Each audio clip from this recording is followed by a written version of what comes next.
Champions ট্রফির high voltage quarter ফাইনালের প্রথম লেগে আজ মুখোমুখি হয়েছিল স্প্যানিশ জায়ান্ট রিয়াল মাদ্রিদ ও ইংলিশ দল আর্সেনাল।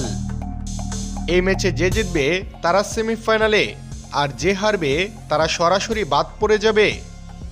এমন গুরুত্বপূর্ণ ম্যাচে প্রথমার্ধে দুদলের কেউ কাউকে গোল করতে পারেনি, তবে দ্বিতীয়ার্ধে ফিরে গোল হজম করে বসে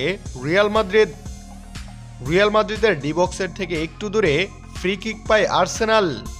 এরপর সেখানে শট নিতে আসেন আর্সেনালের স্ট্রাইকার ডি রাইস। সেই ফ্রি কিক থেকে অবিশ্বাস্য এক শটে রিয়াল মাদ্রিদের জাল ভেদ করে ফেলেন তিনি। তার পায়ের দুর্দান্ত বাঁকানো শটে রীতিমতো রিয়াল মাদ্রিদ জাল কেঁপে ওঠে। গোলকিপার বাঁ দিকে ঝাঁপিয়ে পড়েও বলের নাগাল পাননি, আর এতে ম্যাচের 58তম মিনিটে প্রথম গোল করে এগিয়ে যায় আর্সেনাল।